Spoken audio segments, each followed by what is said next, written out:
Salut tout le monde et bienvenue à l'émission. Cette semaine, on parle du flip immobilier. Restez avec nous jusqu'à la fin, vous ne voulez pas manquer ça.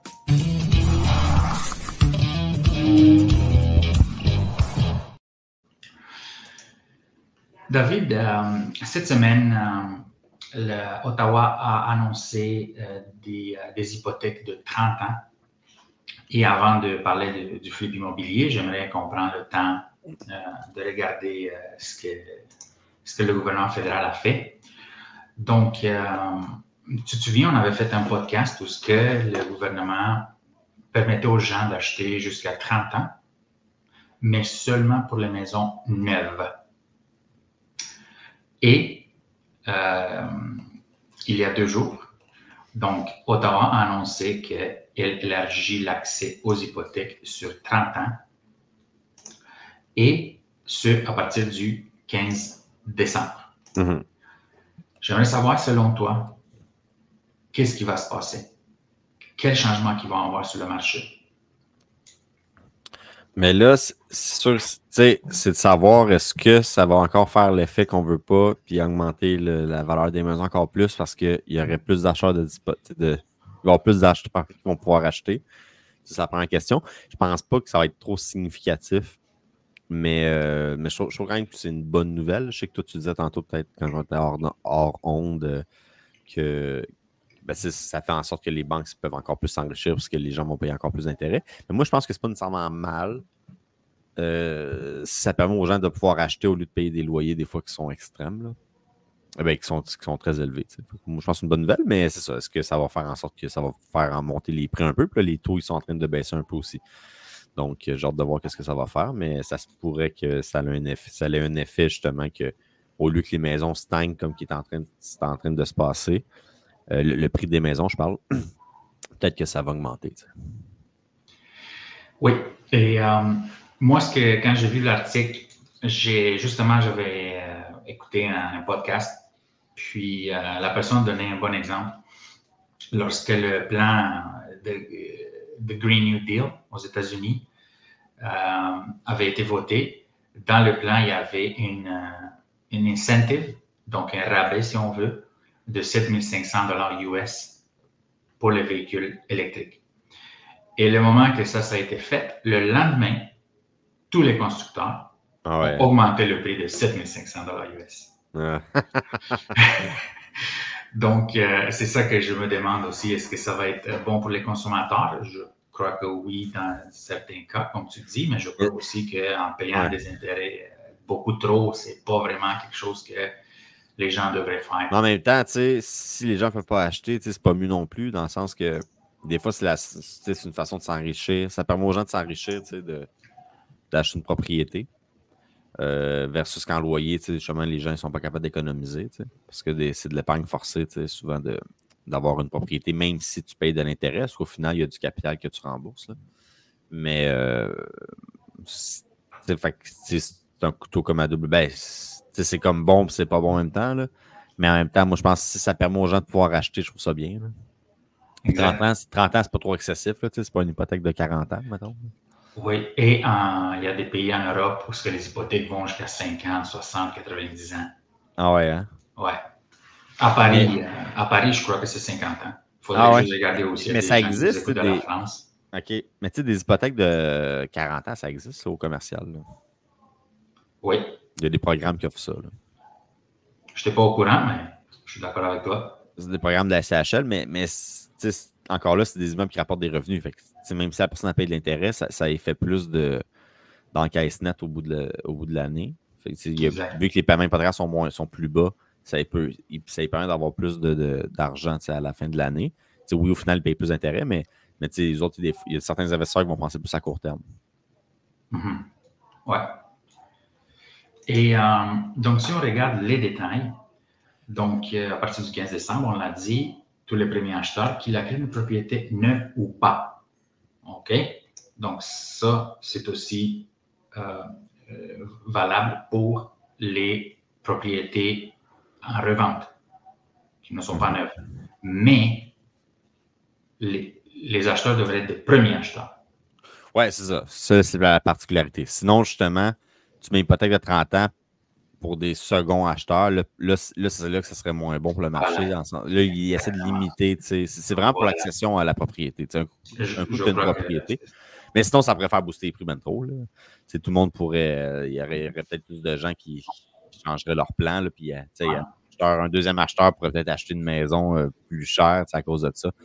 Fait que je pense qu'ils limitent ça aux premiers acheteurs pour l'accession à la propriété. Mais c'est ça. Combien de premiers acheteurs de plus qu'il va y avoir sur le marché?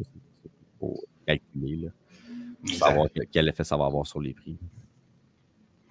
Donc, les premiers acheteurs peuvent acheter une propriété neuve ou en revente et pourront étaler leur prêt sur 30 ans. Les deuxièmes acheteurs peuvent acheter des propriétés, mais sur 25 ans. Ouais. OK? Et bien sûr, cela s'applique même si leur mise est des fonds est inférieure à 20% et que le prêt va être acheté par la SCHL. OK? Ce que je voulais regarder avec toi, c'est que l'endettement des ménages est à 176%. C'est-à-dire que pour chaque dollar que quelqu'un fait, il dépense 1,76. C'est pour ça mon point où ce que je me demandais, je me questionnais sur le fait d'endetter encore plus les gens, 176%. Mm-hmm. Ouais, c'est par rapport de ce que tu me parlais. Ouais. Exact.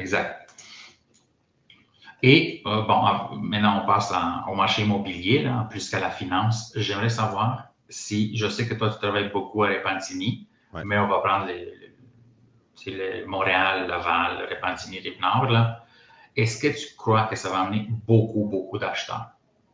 Ou ça va être juste une petite différence qu'on ne verra pas? Ben, pas une si grosse différence, je pense. Là. Parce que, tu sais, la personne qui n'a pas de mise de fonds à la base, elle, que ce soit 25 ans ou 30 ans, ça ne marchera pas. T'sais. Exact. Puis, tu sais, 5 ans, je pourrais le calculer rapidement, là, mais c'est pas trop significatif. Là. Mais oui, c'est sûr qu'il va y avoir un certain impact. Mais justement, on fait ça pour limiter. Là. Mais ça ne fera pas des miracles, là, dans le sens que si tu as 2 chars à payer, ça ne va pas faire en sorte que ton taux d'endettement, ton ratio d'endettement va être meilleur nécessairement. Là. Si tu as beaucoup de dépenses, mais ça va faire une certaine différence d'après moi. Là. Parce que check, donc Ottawa aussi augmente le plafond de prêt hypothécaire assuré à 1,5 million. Donc, ils étaient à 1 million avant. Ouais. Et permet aux acheteurs de contracter un prêt de 30 ans s'ils achètent pour la première fois ou achètent une nouvelle maison construite. Ça, on l'a déjà dit. Mais ce que je voulais regarder, c'est que tu vois les paiements. Donc, pour illustrer l'impact potentiel de cette mesure sur un prêt de 5 ans, pour une hypothèque de 400 000. C'est ça, je l'ai calculé, là, c'est ça. Ouais. À un taux de 4,49. 400 000 à un taux de 4,49, c'est quand même la situation du marché actuel. Ouais. Avec un amortissement de 25 ans, le paiement mensuel est 2211. Ouais. Si la durée de l'hypothèque est allongée à 30 ans, donc de 5 ans, le paiement devient 2014,54. C'est ça. Donc, ça que je voulais une économie de 200 $. C'est ça que je dis, c'est pas si significatif que ça, mais ça peut avoir un certain impact pareil. Tu sais. De 200$ et 200$. Parce que les banques, les autres, calculent leurs ratios, ils ont des ratios respectés, là, fait que ça peut faire une différence. Exact. Mais c'est pas énorme, tu sais, c'est ça que je disais. C'est ça mon point, Donc, pour sauver 197 $, j'ai pas fait le calcul, j'aurais dû faire le calcul, mais c'est des milliers de dollars, des dizaines de milliers de dollars là, de plus en intérêt sur les 5 ans. C'est ça qui arrive. Ça, je peux le calculer, là. Je me demande justement, c'est quoi la différence d'intérêt? Ça doit être assez astronomique. Là. C'est astronomique. Pour 200$ par mois, tu payes de l'intérêt en malade. Des dizaines de milliers de dollars. Ça, c'est clair. Fait qu'au final, c'est-tu une excuse pour permettre aux banques de faire plus d'argent ou c'est ça la question? Là. C'est ça. C'est à peu près la même chose. Tu te souviens quand le premier ministre avait annoncé la bonne nouvelle. Là, maintenant que vous louez des logements, ça va être mis sur votre crédit pour que vous puissiez acheter une propriété plus tard parce que c'est pas fair de ne pas bâtir le crédit. Mais le monde bâtit le crédit depuis 30 ans avec des comptes de Vidéotron, Hydro-Québec et carte de crédit. Là. C'est ça. Pas besoin, mais ça, c'est dans le fond, c'est pour rassurer les propriétaires de logement. C'est ça. Mais tu puisses voir si tu payes ton loyer. C'est pas bon pour toi, c'est bon pour le Mais tu sais, dans le fond, la différence que ça va faire, c'est tous les acheteurs qui étaient comme vraiment flush, là, qui étaient vraiment serrés, puis qu'ils étaient sur le bord de passer. Les autres vont pouvoir passer sûrement. T'sais. Exact. Je crois que c'est ça. Je crois que c'est ça. Mais il n'y en a pas. Il y a un petit pourcentage qui vont acheter maintenant, qui vont se sentir mieux, qui vont parler à leur famille, puis ça va dire le Canada va bien. Ah, le Canada va bien, je me suis acheté une maison. Mais ça se peut que ça ait un certain impact. Mais ça ne sera pas nécessairement significatif là, au point de faire flamber les prix. Là, mais, exact. Et bon, là, je voulais savoir une dernière question par rapport à ce sujet avant de passer au flip. Est-ce que tu crois que ça a été fait parce que les ventes résidentielles baissent de 2,1% à l'échelle nationale? Est-ce que tu crois que ça a été une contre-mesure, si on veut, pour pas que les ventes résidentielles baissent encore plus? Et que les gens commencent à avoir peur? Non, moi, je pense pas que ça va. Je pense pas que le gouvernement prend des décisions par rapport à ça, là, mais c'est vraiment mon avis personnel. Là. Je pense vraiment que c'est à cause des nouveaux prix qui sont installés depuis là, la hausse des prix extraordinaires depuis la COVID. Fait que c'est juste que les maisons sont trop chères. Fait que les gens sont plus capables d'acheter. Avant, tu avais quand même du choix. Là, une maison à 250 000, 300 000, c'était possible. Tu recules là 5 ans. Mais là, là c'est impossible. À moins que tu ailles à 1h30 de Montréal. J'ai évalué un chalet aujourd'hui à matin, avant qu'on fasse le podcast. C'est à Saint-Cuthbert. Mais à Saint-Cuthbert, une maison 300 000, il y en a. C'est une belle petite maison, beau petit plein pied avec garage. Est-ce qu'il y a l'Internet? Oh oui. Haute vitesse? D'après moi, oui. C'est ça qu'il faut, l'électricité et l'Internet haute vitesse. Exact. Mais là, l'électricité, ça c'est sûr. Là. Mais l'Internet aussi, là, je suis pas mal sûr qu'il y a l'Internet. Maintenant, il y a l'Internet partout. Là. Même au chalet de mes parents, où dans le temps, il n'y avait pas d'Internet, il est rendu avec du signal. Tu peux plus t'en sauver. Mais je suis en camping cet été et il n'y a pas de signal là-bas. Cellulaire. Mais l'Internet, tu veux dire, c'est une Internet en 14 MB? C'est-tu les souris qui poussent ça avec une petite roue, là? J'ai aucune idée. Ou c'est du vrai Internet? Mais en tout cas, mon chalet, ça va. Chalet de mes parents à Saint-Zénon, ça va bien. Mais non, mais les autres, ils ont aussi ils ont l'Internet avec Starlink aussi. Là.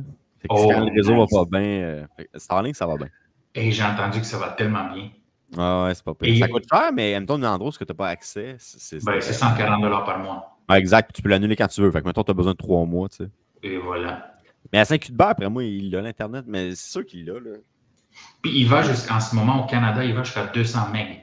OK. Ce qui est. Le Starlink, là? Oui.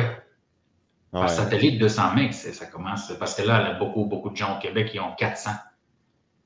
En fait, il y en a qui ont des 50 et 100. Là. Mais moi, je parle de quelqu'un qui s'achète Vidéotron, Helico de vitesse. C'est 400, c'est un bon plan. Et tu payes vraiment. C'est fou. C'est quand même à travers le satellite, juste 2 fois moins vite. À travers le satellite, ça commence à être du produit. Non, c'est bon ce qu'ils ont fait. Ça se peut qu'ils fassent compétition. Éventuellement, dans 10 ans, peut-être qu'ils vont vraiment faire compétition à Bell. Oh, yeah. Mais maintenant, mettons, tu payes, j'ai changé mon forfait cellulaire, j'ai 100 gigs d'Internet. États-Unis, Canada. C'est fou pareil comment que, le 10 ans, on se faisait avoir. Là, c'est parce que là, sûrement que je ne sais pas ce qu'est une nouvelle technologie, mais c'est de plus en plus accessible et la compétition est de plus en plus forte. Fait qu'au Québec, enfin, on a des trucs pas pires. Parce qu'au Québec, on se faisait vraiment, mais encore aujourd'hui, je suis sûr, mais on se fait vraiment avoir comparé ailleurs des autres pays. Là. Je veux te dire, en Roumanie, les forfaits d'intérêt, c'est dans les dizaines d'euros. Ah ouais, c'est ça, mais aux États-Unis aussi. Là, mais oublie ça, là, c'est comme 1 gig, 3 gigs, 5 gigs. Ça, c'est l'Internet, je parle. C'est fou. Et le cellulaire, c'est encore pire. Là. 15 cents. Mais c'est ça. En bas d'un dollar. Non, c'est juste ridicule. Même pareil, tu sais, moi, il y a 5 ans, j'ai pris un forfait, j'avais, je pense, 4 gigs d'Internet, puis ça me coûtait 20$ pour chaque gig supplémentaire. Mais tu sais, c'est sûr qu'on se faisait crosser, le solide. Mais oui. C'est pas ça qu'on parle. Mais c'est ça que je dis. Fait qu'au final, des maisons pas chères. Mais là, aujourd'hui, il y en a. Fait que moi, je pense que c'est vraiment à cause de la hausse des maisons des prix des maisons qui fait en sorte que le Canada fait ça, parce que les acheteurs sont plus capables d'acheter. C'est vrai. C'est ça le problème, là, je pense. Bon, passons au prochain sujet.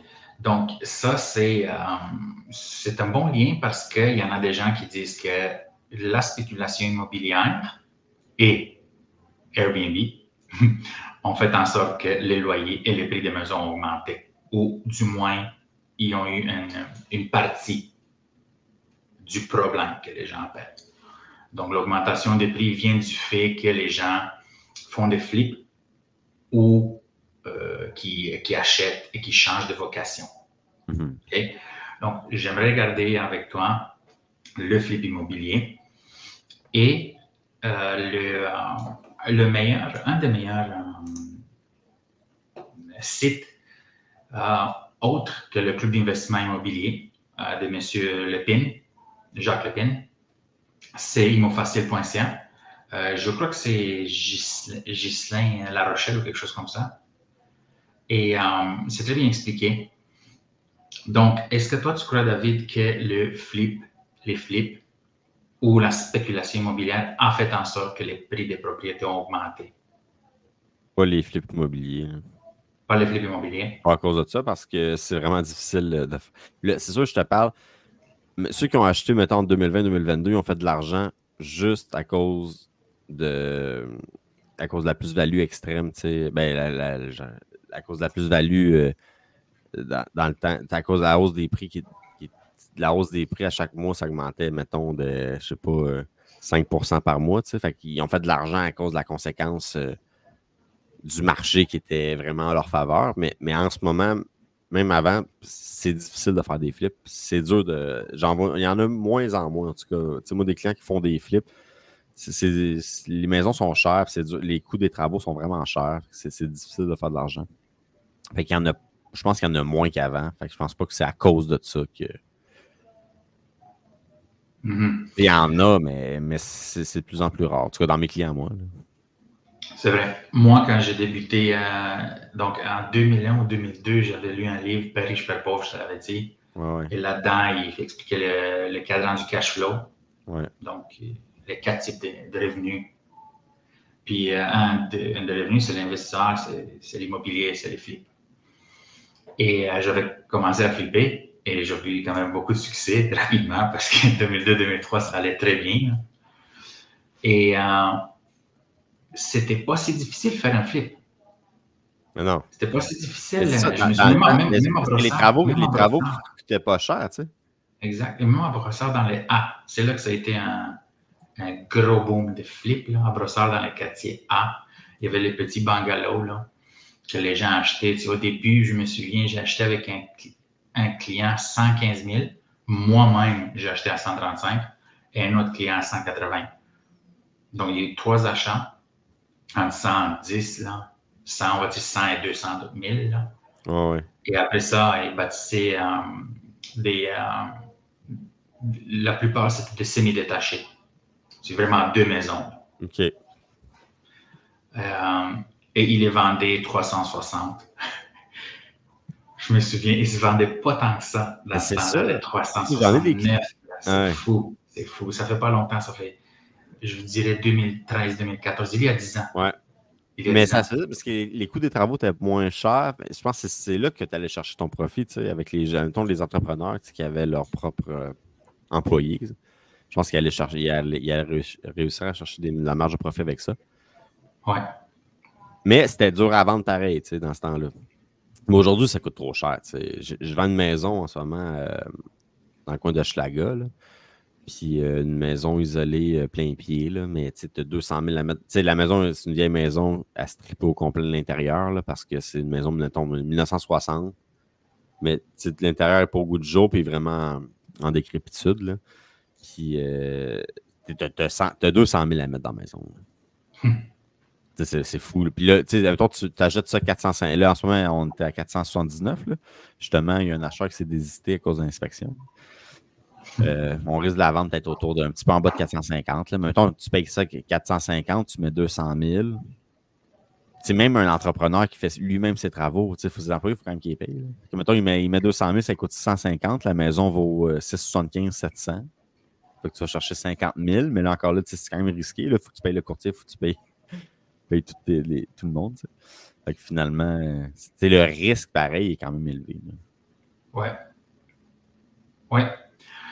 Bon, donc, j'aimerais expliquer le flip. Donc, on va y aller simplement. Donc, le flip immobilier est une pratique légale au Canada, si les gens se demandent. Et lorsqu'il est effectué correctement, mais il peut devenir illégal si les impôts ou les prêts hypothécaires sont fraudés. Donc, la fraude fiscale survient lorsqu'on tente de vendre une maison, propriété maison, sans déclarer les revenus ou en utilisant des techniques trompeuses pour obtenir un financement bancaire. OK? Donc, il y a déjà eu une annonce concernant les flips immobiliers et si on est propriétaire moins d'un an, si tu te souviens, on avait fait un podcast, il y a une taxe maintenant. Ouais. Mais même si, ça c'est personnel, ce qui est la nouveauté, donc la taxe sur les flips. Mais même avant, et même si on fait plusieurs flips par année ou un par an pendant quelques années, faut payer des impôts. Mm-hmm. C'est pas quelque chose de personnel. C'est là que je veux dire où est-ce que le flip peut être illégal si on veut frauder les impôts. En fait, le flip ne sera pas illégal.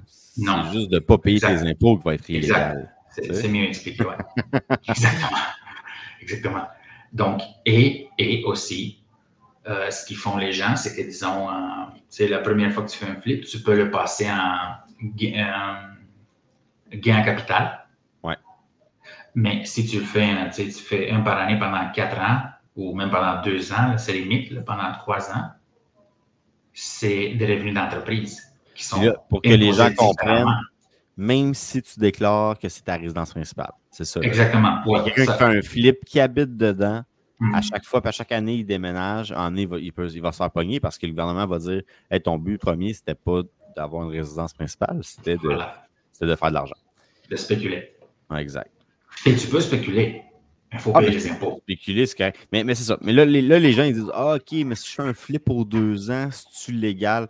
C'est pas plus légal. Si ton but premier, c'est de faire de l'argent, c'est là que tu peux te faire avoir par le gouvernement. Il faut juste que tu démontres que ton intention première, c'était de vivre là. Puis qu'à chaque déménagement, c'est parce que tu avais des raisons personnelles de devoir déménager. Puis là, les gens ils me questionnent OK, mais aux 2 ans, on a le droit. Non, tu n'as pas plus le droit si ton but premier, c'est faire de l'argent. C'est juste que c'est plus facile de justifier au bout de 2 ans pourquoi tu déménages. Mais tu sais, je ne suis pas en train de dire aux gens de faire ça aux 2 ans puis que c'est légal. Si ton but premier, c'est faire de l'argent, le gouvernement va dire paye de l'impôt. Tu sais. Exactement. Mais si tu fais mais pourquoi que la résidence principale, c'est pas imposable? C'est parce que quand tu vis dans ta propriété, c'est pour tes besoins personnels. Fait que si tu fais de l'argent en raison de ça, c'était pas ton intention première, c'est là qu'il y a une exemption puis que le gouvernement va te dire tu payes pas. Tu sais. Oui, exact. Et check ici, dans la loi de l'impôt sur le revenu, aucune disposition ne précise dans quelles circonstances des gains provenant de la vente de biens immeubles doivent être considérés comme un revenu ou un recette en capital, ou gain en capital. C'est exactement ça ce que j'ai expliqué. Ah ouais. Donc, c'est l'intention du contribuable en ce qui concerne le bien ou l'immeuble au moment de l'achat. C'est ça, exact. Exactement. Ça, c'est le point numéro 1. Là, et c'est très important. Exact. Ensuite, la vraisemblance de l'intention du contribuable, la nature de l'entreprise, ainsi de suite. Exact. Là, ça, c'est comme quelqu'un qui achète un triplex, qui vit dans un des logements. Mettons qu'on divise ça, c'est exactement 33%, 0,33 périodique, pour être précis. mais exemple que tu habites vraiment, tu habites un logement, mais il y a 66% de ton immeuble qui va être imposable parce que il y a 33% de la bâtisse qui, pour tes besoins personnels, qui n'est pas imposable. C'est un jour si tu revends. Mais il y a un gain capital, le gain capital, 66% du gain capital va être imposable. Là, il faut revoir on avait fait un podcast là-dessus. Oui, Il exact. le revoir, parce qu'il y avait une augmentation de changement de loi dans le temps sur cet été là, sur le gain capital. Oui, c'est rendu à 66. À partir de la deuxième tranche 250 000. de 250 000, c'est ça. Yeah. Mais bref, c'est ça. Fait que les gens pourraient aller voir là-dessus pour le calcul des impôts. Là. Exact. Et la deuxième chose, avant de faire le wrap-up au complet là, de tous les points, j'aimerais qu'on regarde. Donc, la deuxième chose que les gens font, que j'ai déjà vu et que j'ai déjà vu des formations suggérer de faire ça, c'est de demander donc la façon qu'un flip devient illégal. Donc, ce n'est pas le flip qui est illégal, mais c'est l'action qui est illégale. Donc, et de demander au vendeur d'augmenter le prix et de vous remettre cet argent après la transaction chez le notaire. Ah oui, mais ouais, ça c'est... Donc, je vais te donner un exemple. Ça, c'est vraiment illégal. Un exemple. Mais ça, c'est de la fraude bancaire. C'est que la personne dit la maison est 300 000. La banque va le financer à, disons, 80%, right? Ou même on peut dire même 90%. Et les gens vont s'entendre pour mettre le prix de la maison à 350 000. OK? Ce qui est la différence de 10%. Et cet argent-là, lui est remis à l'acheteur par le vendeur chez le notaire. Et ça, c'est illégal. Mais c'est ça, c'est vraiment... Mais c'est illégal. C'est illégal. Mais en fait, c'est parce que... Pourquoi que c'est illégal? C'est que ça va être surtout au niveau de la banque. Parce que la banque, elle veut se garder... C'est elle qui veut financer. C'est comme du financement illégal. Exact. C'est comme si, dans le fond, l'acheteur achetait admettons qu'il met 10% de mise de fonds, puis il récupère 10%. C'est parce que comme s'il achetait à 0% de mise de fonds. Puis la banque, elle, dans ses règles internes, dans les règles gouvernementales, c'est qu'il y a une certaine mise de fonds à donner. Fait que c'est comme ça, financer à 100%, dans le fond, l'acheteur. C'est pour ça que c'est illégal. Fait que c'est du financement comme caché. Tu vas chercher plus de financement au niveau de la banque. Fait que dans le fond, c'est de la fraude bancaire. Là. Fait que ça, c'est extrêmement grave. Il ne faut pas faire ça. Exact. Imagine que tu as pogné. Il n'y a aucune banque qui va te prêter après. Ah non, c'est fini là. Exact. Ouais. Écoute, il y a des gens qui se font debank parce qu'ils font un commentaire. Ils font un commentaire comme ils posent une question. Là. Ouais. C'est rendu grave au Canada. Là, OK? Il y a des gens qui, je ne dirais pas la banque, là, mais ils ont enlevé le compte à une madame de proche de 90 ans parce qu'elle a fait un commentaire. Elle a posé une question. Oui, c'est un sujet sensible, mais la madame pose une question. Elle a proche de 90 ans. Elle était client de la banque pendant 50 ans. Qu'est-ce qui est arrivé? Et ils ont fermé le compte. Ils ont dit qu'il faut qu'elle cherche. Elle a pu récupérer son argent? Oui. Tu récupères ton argent, mais il y a des banques. Tu vas où? Ah ouais, je ne connais pas cette histoire-là. Ouais. Bon, ouais. Donc, les points importants concernant le flip immobilier, David, sont les suivants, et j'aimerais savoir ce que tu en penses. Là, fais tes commentaires, j'aimerais avoir tes commentaires. Donc, le premier, c'est les flips immobiliers sont légaux, OK? Contrairement à certaines croyances. Deuxièmement, ce qui est illégal, c'est la fraude hypothécaire ou fiscale, ce qu'on vient d'expliquer. Okay? Exact. Donc, un flip devient illégal si on met de déclarer les gains pour éviter de payer un impôt. Exact. C'est très simple. Si un flip qui a été réalisé et les impôts ont été payés de la bonne façon, ils sont dans la bonne catégorie, là, soit gain en capital, c'est plus souvent c'est revenu d'entreprise, alors le flip est tout à fait légal. Et voilà, le notaire, ce qui est important, donc le notaire est tenu d'informer la banque s'il découvre des fraudes. Ça, c'est une autre chose qu'il faut savoir. Donc, normalement, votre notaire doit connaître la loi au complet et doit avoir des balises, des barèmes et si vous empêchez de faire des choses illégales. Ouais, ben, évidemment. Là. Des fois, non, mais des fois, tu penses faire des affaires sans. Tu penses pas que c'est. C'est exemple, je donne un exemple. Euh, L'acheteur fait une offre d'achat sur une propriété. À la suite de l'inspection, il y a des travaux de 10 000 à faire, sa maison. Ouais. Mais au lieu de faire une baisse de prix de 10 000, tu maintiens le prix.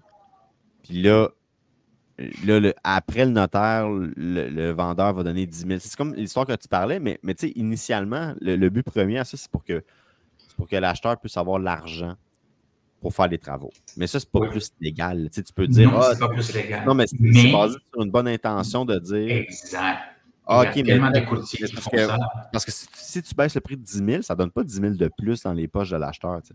Fait que la chose à faire, ça serait de baisser le prix de 10 000 puis d'aller demander à ta banque un prêt rénovation. Tu sais. Fait qu'avant de faire toutes ces démarches-là, ça serait de vérifier ça avec la banque si, probablement, tel travaux, c'est possible d'avoir un prêt rénovation, parce qu'il y a un maximum aussi pour les prêts réno. Fait que là, ça serait possible. Fait que ça reviendra au même. La personne pourrait avoir son 10 000.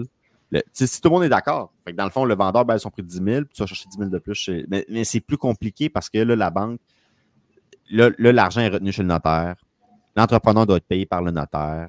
Là, quand c'est trop long, les démarches, l'entrepreneur va faire une hypothèque légale sur ta propriété. Puis là, ça fait des démarches.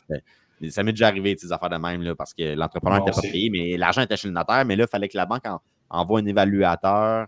Ça prendrait comme 2 semaines avant que l'entrepreneur soit payé. Fait que c'est juste d'avoir un courtier qui connaît ça, puis qui va pouvoir conseiller le client, puis dire à l'entrepreneur qui va dire, en sachant tout ça, fait que ça va prendre 2 semaines avant qu'il soit payé. T'sais.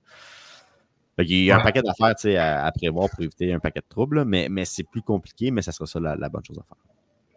Exact. Et juste, c'est vrai ce que tu dis, parce qu'il y a beaucoup de courtiers. Moi aussi, j'ai travaillé proche de 15 ans en tant que courtier immobilier. Et il y en a beaucoup qui tentent de faire ça. Ouais. Et ils se vantent en plus à leurs clients qu'ils peuvent obtenir 10 000 10, 15 000 chez le notaire, Mohamed. Ouais, ça, faut pas trop. Mais pas ça trop devant les réseaux sociaux. Là, il y avait des courtiers qui. Non, mais tu sais, il y avait l'émission des courtiers qui se sont fait avoir par loi CQ, mais qui à TV, elle avait dit, en tout cas, je dirais pas le nom, là, on en a déjà parlé. Là. Ouais. Elle disait qu'elle mentait, elle appelait l'autre courtier pour dire des mensonges pour booster le prix de la maison. Puis finalement, elle faisait ça dans une émission de TV. C'est ça. Puis là, finalement, elle s'est fait pogner après. Là, mais tu as fait ça à TV, elle n'a même pas conscience de que c'est illégal, je sais pas. Tu vois? Donc, pour finaliser avec ça, donc aucun texte de loi n'interdit de faire des flips. OK? Ouais, c'est très important que les gens comprennent ça. Parce que c'est ça ce qui se promène. Non, c'est pas illégal. Non, c'est illégal, c'est pas illégal. Non. Il n'y a aucun texte de loi qui interdit de faire les flips, mais il faut respecter les lois fiscales et l'hypothèque, la banque. C'est exactement ça. Qui te prête de l'argent. C'est très simple. Et juste pour préciser, donc c'est l'intention de l'acheteur au moment de l'acquisition de l'immeuble est déterminante pour classer les gains capital ou revenus d'entreprise. C'est très important de comprendre ça et c'est toi qui l'as précisé. Donc, c'est l'intention de l'acheteur au départ qui va déterminer si le comptable va classifier les revenus en tant que gain capital ou revenus d'entreprise. OK? Et une autre chose, plus l'activité professionnelle du contribuable, OK? Ça c'est très important, est liée à l'immobilier, OK? Genre un courtier qui fait des flips, ça va être des revenus d'entreprise. Ah oui, évidemment. OK? Mais non, mais encore là, tu sais, si le courtier habite pendant 3 ans à sa maison, puis c'était vraiment des intentions d'habiter là, c'est légal. C'est légal de ne pas payer d'impôts, tu sais. Mais il faut que tu regardes à prouver que c'était vraiment pour des intentions personnelles. Exact. Donc, est-ce que maintenant, David, tu peux faire l'anecdote? Et là, c'est ça. Je me rappelle plus si je l'ai compté, mais je l'ai compté pareil, là. C'était, parce que je pense que c'est arrivé, on a fait un podcast là, avant, tu sais, la nouvelle loi du gain en capital, l'imposition sur le gain capital qui a passé à 66 %. Yes. Et l'imposition est passée à 66 % quand tu fais de plus de... Mais c'est pas que tu payes 66 % d'impôt, c'est que 66 % du montant, après 250 000 de gain capital, va être pris en compte pour tes impôts, dépendamment de dans quelle braquette d'impôt. Exact. Très bien expliqué. Mais tu risques d'être dans la braquette maximale parce que parce que tu as déjà payé de l'impôt sur le premier 250 000. Là. Anyway. Voilà. Les gens, peut-être que je l'ai peur, là, mais là, moi, pendant que cette loi-là, elle arrivait le 30 juin, je ne sais pas si tu te souviens, là, un moment donné, ça a été changé pour le 25 juin. Mais moi, j'avais vendu un triplex. Non, excusez, c'était un sixplex. Puis le gars, c'était un de mes clients, puis il faisait, mettons, 400 quelques mille là, de gains en capital. Puis il fallait absolument notarier avant le 30 juin. Fait que, moi, j'avais mis une clause spéciale que si c'était pas passé d'ici le 30 juin, le prix allait être augmenté ou l'offre d'achat allait devenir nulle et non avenue. Parce que je voulais éviter qu'il paye de l'impôt. Puis on a eu l'offre, mettons, comme fin mai. Fait qu'on avait comme 35 jours pour notarier. Puis là, pas longtemps, là, pendant que l'achat fait ses conditions, la loi passe. Finalement, c'est pas le 30 juin, c'est le 25 juin. Ah, ça, t'as pas compté ça. Je me souviens pas de ça. Mais là, c'est comme, vous aviez dit que c'était le 30 juin, puis là, finalement, vous changez ça le 25 juin. Nous, on avait tout calculé nos affaires pour le... Sinon, on aurait... dans le fond, mon client, il aurait peut-être vendu un petit peu plus cher pour la différence d'impôt. Je pense qu'il payait comme 20 000 d'impôts de plus à peu près. Là. Fait qu'il voulait sauver 20 000. C'est quand même beaucoup d'argent. Je ne sais pas si tu te rappelles, la ministre qui avait annoncé ça, elle disait faites-vous-en pas, ça va être juste pour les personnes ultra riche, ça va juste toucher. Pour le petit peuple, ça fait rien. C'est ça va pas toucher. Mais je comprends, mon client faisait beaucoup d'argent, là, c'est correct qu'il paye de l'impôt. Là. Mais c'est le fait que son excuse, c'était ça va chuter les riches. Mais mon client n'est pas nécessairement très riche. Là, il fait partie de la classe moyenne, pareil. Là, puis acheter ce triplex, il était chanceux. Là. Fait que finalement, ça le touchait lui aussi. Mais bref, ça c'est une autre histoire. Là. Fait que pourquoi qu'elle a passé la loi. Mais là, finalement, c'est ça. Fait qu'en cours de transaction, 25 juin, on est là. Tabarnouche. Puis là, le 25 juin, là, si tu checkes le calendrier, c'est après le 24 juin, qui est un jour férié. Voilà. Qui est la Saint-Jean. Saint-Jean-Baptiste. Ben, c'est plus la Saint-Jean-Baptiste, là. On a fait ça encore de même, le Québécois. Là. Bref. Mais puis, fait que ça tombait un lundi. Fait qu'il fallait passer absolument le vendredi avant parce que c'était tout férié puis on perdait la fin de semaine. Fait que finalement, c'était pas le 25 juin, la date réelle, c'était le 21 juin. Parce qu'il n'y a aucun notaire qui travaille la fin de semaine. Là. Fait que si tu notaries pas le 21 juin, en tout cas. Fait que là, finalement, on avait juste comme 20 jours. On réussit à avoir le financement. L'inspection est OK. Tout est correct. L'acheteur, on signe l'acte hypothécaire. Comment que ça marche à notaire? On a un acte hypothécaire à payer. Ça prend un certain temps avant que ça soit enregistré au registre foncier. Puis tant que ce n'est pas enregistré, on ne peut pas notarier officiellement. Fait que là, je pense qu'il a signé son acte hypothécaire le 17 juin. Fait que là, ça nous laisse 5 jours. Non, excuse-moi. Il l'a signé comme le 19 ou le 20. C'était vraiment en flush. Mais on voulait notarier le 21 parce que finalement, les dates avaient changé. C'était vraiment difficile. Là.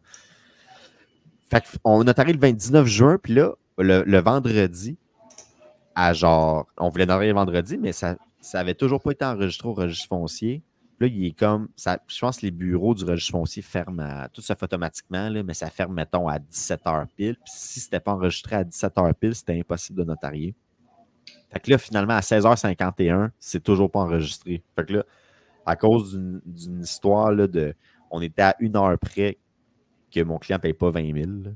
Là, finalement, je pense à 16h59, les derniers enregistrements ils avaient été faits à temps, là, qui avaient été faits le jeudi, ils avaient tout rentré. Fait que ça rentrait comme à 1 minute près. Fait qu'à 1 minute près. Mais là, l'autre affaire, c'est que le notaire est fermé à la fin de semaine.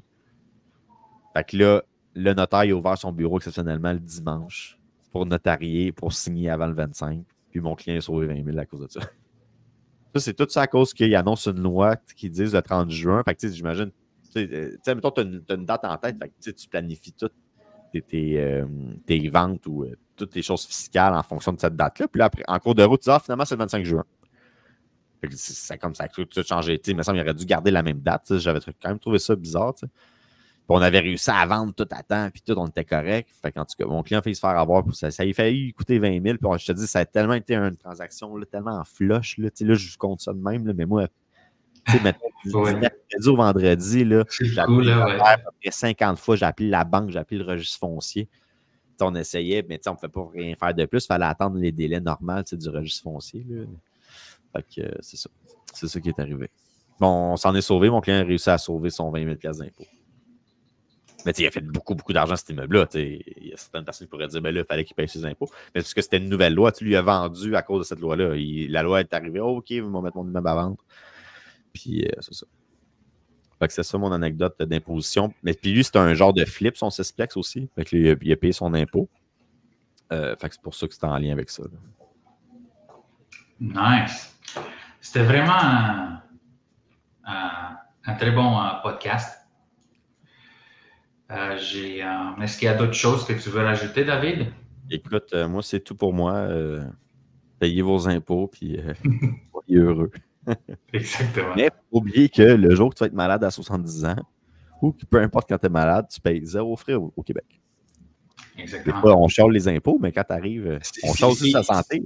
Oui, s'ils sont capables de te sauver. Exactement. Il n'y a pas de 4 jours d'attente à Mais si un coup que tu es rentré, par exemple, un coup que tu es rentré, tu es à civière, là. C'est ça que ma mère a dit aussi. C'est ça. Une fois que tu es pris en charge, ça va bien. Exact, c'est ça. C'est juste le temps de 6 ans, pris en charge. Moi, pendant 11 ans, j'ai fait 3 demandes, 11 ans, au guichet pour avoir un médecin de famille. Ah, ça, c'est impossible. Je sais que j'ai pas 80 ans, mais quand même. Non, mais maintenant, à 40 ans, si c'est gratuit, j'aurais un médecin. Je n'aurais pas de médecin. Mais comme moi, je passé un test d'asthme pour savoir si c'est comme un test poussé à l'hôpital. Là. Ça m'a pris à peu près, là, je pense, 1 an et demi d'attente avant qu'il m'appelle. Mon médecin me l'avait dit. Il me dit, c'est à peu près 1 an et demi au public. Là. Je dis, OK, bon. Puis là, on m'a amené genre sur l'appel. 1 an et demi plus tard. Non, mais c'est comme pas de bon sens. OK. C'est cool. Alors, c'est tout pour cette semaine. On vous remercie beaucoup pour votre écoute et votre soutien. Et on se revoit la semaine prochaine. Merci tout le monde. Ciao.